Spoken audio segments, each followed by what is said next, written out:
Assalamualaikum warahmatullahi wabarakatuh.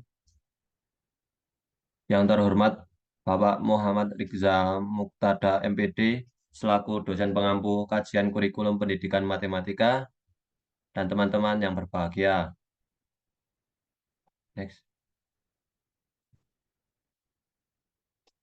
Di sini kami kelompok 1 akan menjelaskan tentang sistem pendidikan matematika internasional yang ada di Asia dan di Australia. Sebelumnya, perkenalkan dulu kelompok 1. Untuk yang pertama, Pak Nadia Silmi Oktavi dengan NPM 6100. Yang kedua, Mbak Diandra Yuliana Dewi dengan NPM 6017. Untuk Mbak Anggi Rismawati NPM 6045. Dan untuk Mbak Esti Yektiningsih dengan NPM 6060. Dan selanjutnya Mbak Saunia Rifda Aisi dengan NPM 6093. Dan saya sendiri Muammar Al-Ghafiqi dengan NPM 6133.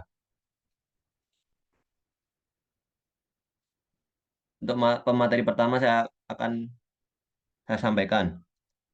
Pertama yaitu kurikulum.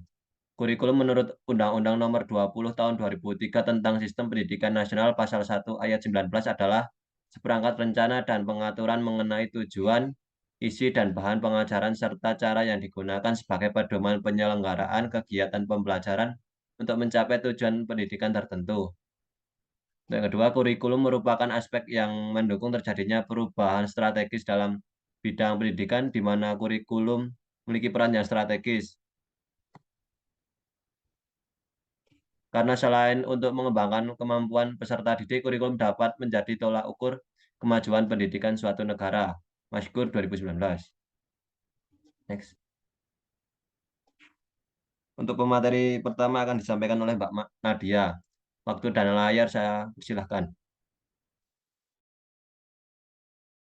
Baik, terima kasih Mas. Untuk selanjutnya adalah sistem pendidikan di Australia.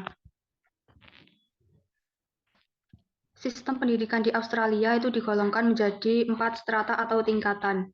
Yang pertama adalah sekolah dasar atau primary school. Untuk SD ini untuk kelas 6 atau kelas 7. Kemudian yang kedua adalah sekolah menengah atau secondary or high school. Ini untuk kelas 7 atau kelas 8. Yang ketiga adalah pendidikan kejuruan dan pelatihan atau vocational education and training, dan senior high school atau senior secondary school atau college. Kemudian yang keempat adalah pendidikan tinggi atau university. 3 tahun akademik di Australia dimulai pada akhir bulan Januari dan berakhir pada pertengahan bulan Desember. Tahun akademik dibagi ke dalam 4 term, di mana setiap term yang lamanya kurang lebih 10 minggu. Pada akhir setiap term, para murid mendapatkan 2 minggu liburan. Namun pada akhir tahun, semua murid mendapatkan liburan selama kurang lebih 6 minggu. Sebelum memasuki pendidikan tinggi di Australia, siswa harus menempuh pendidikan dasar dan pendidikan menengah terlebih dahulu, seperti halnya di Indonesia. Tetapi setelah menyelesaikan sekolah menengah, banyak pilihan bagi seorang siswa untuk melanjutkan pendidikannya ke jenjang yang lebih tinggi. Next, Mbak. Kemudian kurikulum Australia fokus pada 10 kemampuan umum. Yang pertama itu kemampuan menulis dan membaca. Yang kedua, kemampuan berhitung. Yang ketiga, teknologi komunikasi informasi. Yang keempat, keterampilan berpikir. Kelima, kesusilaan. Keenam, kreativitas. 7, manajemen diri. 8, kerjasama dalam tim. 9, interkultural understanding atau kebudayaan. Dan yang ke-10, kompetensi sosial. Kemudian 3 dimensi lintas kurikulum atau cross curriculum dimension. Yang pertama, sejarah dan kebudayaan penduduk pribumi. 2, Asia dan keterlibatan Australia di Asia. Ketiga, kelestarian.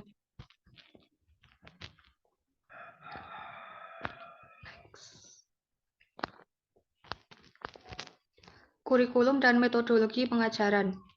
Pada beberapa negara bagian, pedoman kurikulum dibuat terpusat, tetapi sekolah-sekolah dapat mengadaptasikannya untuk memenuhi tuntutan dan kebudayaan lokal.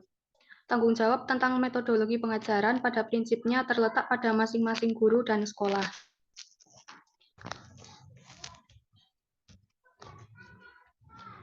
Dalam kurikulum Australia menyarankan untuk mengembangkan disposisi untuk menggunakan dan menerapkan matematika dengan percaya diri dan terarah di seluruh bidang studi dan dalam banyak situasi. Rancangan kurikulum Australia untuk matematika dibentuk dalam 3 bahasan, isi serta 4 bahasan kecakapan atau keahlian.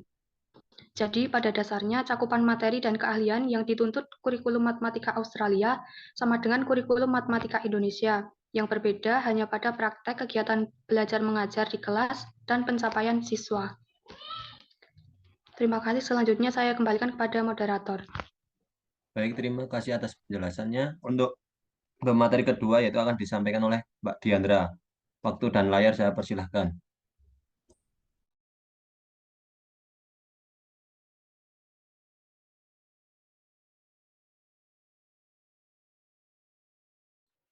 Baik, terima kasih moderator atas kesempatannya. Untuk materi selanjutnya yaitu kurikulum pendidikan matematika di Australia. Rancangan kurikulum di Australia untuk matematika itu dibentuk dalam 3 bahasan isi serta 4 bahasan kecakapan atau keahlian. Bahasan isi meliputi number NA, statistik dan probability atau statistika dan probabilitas, dan mu. Isi dalam bahasan-bahasan tersebut menerangkan apa yang akan diajarkan pada para siswa. Sementara bahasan kecakapan itu meliputi understanding atau pengertian, fluency atau kelancaran, problem solving atau pemecahan masalah, dan reasoning atau penalaran. Next.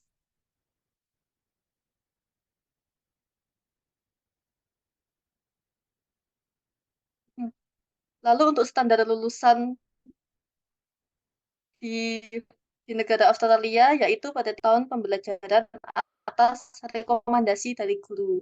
Jadi nggak ada patokan. Jadi diluluskan itu kalau ada rekomendasi dari guru. Nah, rekomendasi guru ini berdasarkan perkembangan murid selama seluruh tahun dan tidak berdasarkan ujian. Jarang sekali ada murid yang tidak lulus. Biasanya murid yang tidak lulus karena umur atau sikap yang dianggap terlalu muda, bukan karena prestasi belajar yang kurang memuaskan. Lalu untuk tingkat SMA, persyaratan kelulusan ditetapkan oleh Senior Secondary Board masing-masing negara bagian. Next. Selanjutnya memasuki sistem pendidikan di Asia, yaitu di Cina.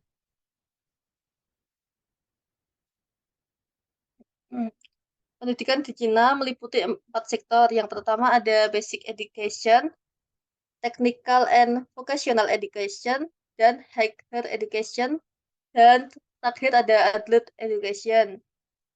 Yang pertama ada Basic Education. Pendidikan prasekolah di sana atau kalau di sini dikenal PAUD atau TK berlangsung selama 3 tahun. Artinya pendidikan formal dimulai pada usia 3 tahun, lalu dilanjutkan pada usia 6 tahun memasuki sekolah dasar. Yang kedua ada Technical dan Vocational Education atau pendidikan teknik dan kejuruan. Pendidikan teknik dan kejuruan bisa dikatakan pendidikan menengah yang digolongkan menjadi 2 golongan. Di antaranya pendidikan menengah akademis atau kalau di sini disebut SMA dan pendidikan menengah kejuruan atau teknik atau disebut SMK. Yang pertama ada sekolah menengah akademis, itu digolongkan menjadi 2 tingkatan, yaitu junior atau SMP dan senior atau SMA.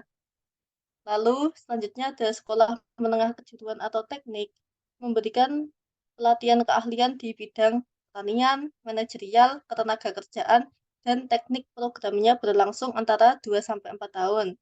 Dalam melatih siswanya, sekolah teknik menawarkan program 4 tahun.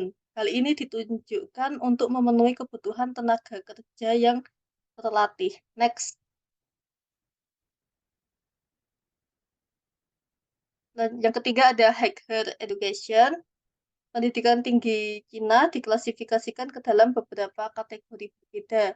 Di antaranya jenjang pertama, jenjang kedua, dan jenjang ketiga. Pada jenjang pertama terdapat Daejuan dan Benke. Daejuan untuk tingkatan D2 atau D3, sedangkan Benke untuk jenjang kedua disebut Swosi, yaitu untuk tingkatan master atau S2. Lalu jenjang ketiga yaitu FOSI, yaitu untuk tingkatan doktor atau S3. Yang terakhir ada Adult Education. Sejak tahun 80-an abad ke-20, China telah menetapkan dua strategi penting modernisasi terhadap pekerja tersebut. Pemerintah Cina telah mementingkan pengembangan pendidikan orang dewasa dan membuat serangkaian kebijakan penting untuk mempromosikan pengembangan pendidikan orang dewasa di Tiongkok. Selain 4 sektor tersebut, terdapat pula pendidikan non-formal, yaitu pendidikan literasi, guna untuk memberantas buta huruf. Sekian, saya kembalikan ke moderator. Baik, terima kasih atas penjelasannya. Untuk selanjutnya akan dijelaskan oleh Mbak Esti. Waktu dan layar saya persilahkan. Baik, terima kasih. Yang selanjutnya adalah kurikulum pembelajaran matematika di Cina. Reformasi kurikulum pembelajaran di Cina ini dimulai melalui studi survei secara nasional yang dilaksanakan oleh Direktorat Jenderal Pendidikan Dasar Kementerian Pendidikan, di mana ada subjek pengamatannya ada 16.000 siswa dan juga 2.000 guru dan kepala sekolah di 9 provinsi yang mewakili peta demografis di Cina. Setiap hari sekolah termasuk periode pembelajaran matematika sekolah dan pembelajaran alternatif, di mana siswa kelas 4 memiliki 25 periode pembelajaran matematika sekolah per minggu, sedangkan untuk siswa kelas 8 memiliki 28 periode ilmu pengetahuan dan teknologi.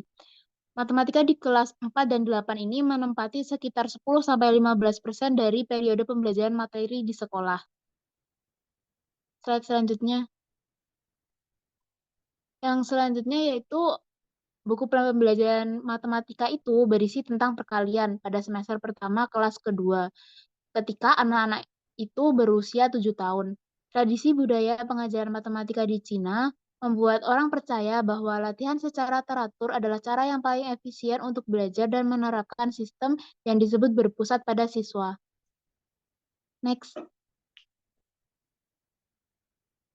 Yang selanjutnya adalah sistem pendidikan di Singapura. Sistem pendidikan di Singapura bertujuan untuk menyediakan pengetahuan dasar dan agama bagi murid-murid. Sistem pendidikan di Singapura terdiri dari 4 lembaga utama. Yang pertama, pemerintah, sekolah yang didanai pemerintah, dan independen untuk tingkat sekolah dasar dan menengah. Yang kedua, universitas lokal, pendidikan politeknik, dan lembaga teknik untuk pasca pendidikan tingkat menengah. Yang ketiga, sekolah swasta untuk pendidikan tingkat dasar dan menengah. Dan yang keempat, sekolah dengan sistem dari luar negeri dan sekolah asing atau internasional. Next. Pendidikan formal di Singapura itu dimulai dari jenjang kindergarten school atau kalau di Indonesia disebut taman kanak-kanak atau TK. Yang selanjutnya ada jenjang primary school atau setara dengan sekolah dasar di Indonesia yang dilaksanakan selama 6 tahun. Nah, untuk menuju ke jenjang pendidikan yang lebih tinggi, siswa harus mengikuti Primary School Leaving Examination atau disingkat PSLE. Yang selanjutnya ada jenjang secondary school yang dilaksanakan selama 4 atau 5 tahun. Secondary school ini dibagi menjadi 4 jalur. Ada special atau express course, yang kedua ada normal course dalam bidang akademik, yang ketiga ada normal course dalam bidang teknik, dan yang keempat ada integrated program course. Next. Yang selanjutnya adalah manajemen pendidikan di Singapura. Kemajuan pendidikan di Singapura ini didukung oleh banyak faktor. Salah satunya adalah fasilitas yang memadai. Contohnya, setiap sekolah di Singapura memiliki akses internet yang bebas. Setiap sekolah juga memiliki web sekolah yang berguna untuk menghubungkan siswa, guru, dan juga orang tua. Yang selanjutnya adalah standar dan kurikulum di Singapura. Kementerian Pendidikan Singapura ini bertugas mengawasi pengembangan kurikulum nasional. Dan yang kedua, kurikulum sekolah dasar difokuskan untuk memastikan bahwa siswa memiliki pemahaman yang baik tentang bahasa Inggris, bahasa ibu, di mana bahasa ibu ini tersedia untuk siswa yang berbahasa Cina, Melayu, dan Tamil, dan juga matematika. Sekian dari saya, selanjutnya saya kembalikan ke moderator. Terima kasih. Baik, terima kasih. Untuk selanjutnya akan dijelaskan oleh Mbak Anggi. Waktu dan layar saya persilahkan. Baik, terima kasih atas kesempatannya. Yang selanjutnya yaitu kurikulum pendidikan matematika di negara Singapura. Pada tahun 1992, Singapura mulai menekankan pemecahan masalah atau problem solving di dalam kurikulumnya.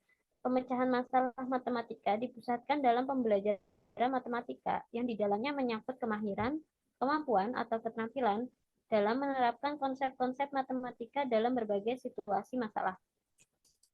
Berdasarkan Ministry of Education of Singapore, terdapat beberapa level silabus matematika yang dijadikan pedoman guru dalam mengajar, yaitu silabus matematika level O/NA yang berhubungan dengan pemahaman konsep serta penerapan matematika, dan silabus matematika level NT yang berhubungan dengan peranan matematika dalam pendidikan kejuruan. Next. Nah, untuk materi yang dibahas pada matematika tambahan level O itu meliputi topik tentang aljabar, yaitu tentang persamaan dan pertidaksamaan kuadrat, indices and sort, suku banyak, sistem persamaan linear dua variabel, pecahan parsial, perluasan binomial, dan eksponen logaritma. Dan selanjutnya materi matematika tambahan pada level NA yaitu tentang aljabar yang meliputi persamaan dan pertidaksamaan kuadrat, indices and sort, suku banyak, sistem persamaan linear dua variabel, dan perluasan binomial. Untuk geometri dan trigonometri membahas fungsi trigonometri, sifat, dan persamaan dan geometri koordinat pada dimensi 2. Sedangkan untuk kalkulus membahas turunan dan integral. Yang selanjutnya yaitu kelebihan kurikulum matematika di Singapura. Itu ada 3. Yang pertama, matematika Singapura menjadikan problem solving sebagai dasar pembelajaran matematika di kelas. Lalu yang kedua, pengajaran matematika Singapura merupakan pengajaran matematika terbaik di dunia karena memiliki instrumen yang lengkap dan terstruktur. Salah satu metode yang dipakai adalah model drawing. Dan yang terakhir, sistem pendidikan di Singapura terletak pada kebijakan dua bahasa, atau bahasa Inggris atau Melayu atau Mandarin atau Tamil, dan kurikulumnya yang lengkap di mana inovasi dan semangat kewirausahaan menjadi hal yang sangat diutamakan. Yang selanjutnya ada sistem pendidikan di Jepang.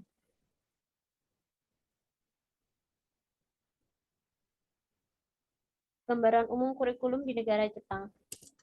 Dalam menyusun kurikulum, Kementerian Pendidikan negara Jepang menekankan beberapa hal penting di antaranya yaitu 1. Standar kurikulum nasional. Yang kedua, mementingkan tumbuhnya keharmonisan jasmani dan rohani siswa. Yang ketiga, selalu menselaraskan dengan lingkungan sekitar. Yang keempat, memperhatikan tahapan tumbuh kembang siswa. Dan yang terakhir, memperhatikan karakter penjurusan pendidikan di tingkat SMA. Nah, untuk sistem pembaharuan kurikulum, belum ya. Untuk sistem pembaharuan kurikulum pendidikan di Jepang itu dilaksanakan setiap 10 tahun sekali. Kurikulum yang ada di Jepang dibuat oleh sebuah komite khusus di bawah kontrol Kementerian Pendidikan atau MEX. Nah, sekian dari saya kembalikan kepada moderator. Baik, terima kasih. Untuk yang selanjutnya akan disampaikan oleh Mbak Saunia. Waktu dan layar saya persilahkan.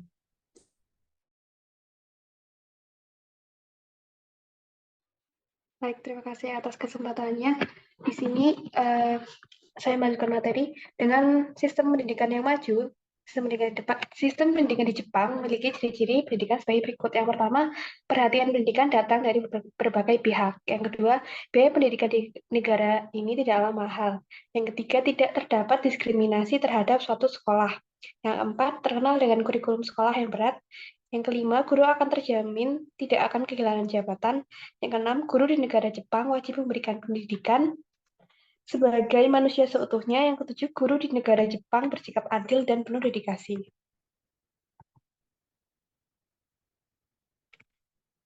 Kemudian, selanjutnya kurikulum matematika di Jepang. Fokus yang diterapkan dalam kurikulum matematika di Jepang yaitu pembelajarannya ditekankan pada pemecahan masalah.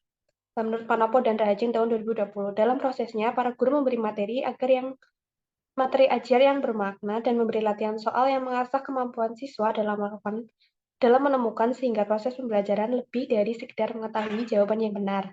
Tujuan proses pembelajaran demikian yaitu untuk mengajak siswa terlibat melalui Hatsumon atau pertanyaan yang mengarah pada suatu konsep. Menurut drill yang digunakan pada kurikulum matematika Jepang ini dapat menjadi contoh agar dalam proses pembelajaran siswa tidak hanya sekedar menghafal tapi juga fasih dalam operasi perhitungan dan perpangkatan bilangan bulat, kali, dan bagi bilangan yang sama bilangan dasarnya dan sejenisnya. Selanjutnya, kurikulum matematika negara Jepang dikembangkan dengan memperhatikan sasaran yang ditetapkan, bertujuan memberi siswa berbagai macam ragam pengalaman bermakna yang mampu meningkatkan kemampuan siswa dalam berpikir logis serta kreatif. Menurut Smith, Reisen tahun 1996 dalam Darling Hammond tahun 1997 menyebutkan bahwa kurikulum menargetkan 4 dasar sasaran, yaitu yang pertama memperdalam pemahaman siswa mengenai integral, yang kedua memahami arti persamaan atau equation, yang ketiga memahami fungsi hubungan atau relationship, yang keempat memperdalam pemahaman siswa tentang ciri-ciri ruang atau properties of space figures. Kemudian, pembelajaran matematika di Jepang dilakukan berdasarkan teori belajar matematika terbaru yang bergantung dari 5 komponen yang saling berhubungan, yaitu konsep, skill, proses, attitudes, dan metacognition. Menurut Novika Sari tahun 2013, metode pada pendidikan di negara Jepang yaitu lesson study. Lesson study atau tutor sebaya yang dalam prosesnya menekankan kepada tercapainya kemampuan siswa dalam berpikir logis dan berpikir dengan baik serta senang melakukan kegiatan matematika yang diberikan. Terima kasih, saya kembalikan ke moderator. Baik, sekian terima kasih dari kelompok kami. Kurang lebihnya mohon maaf. Semoga bermanfaat. Saya tutup. Wassalamualaikum warahmatullahi wabarakatuh.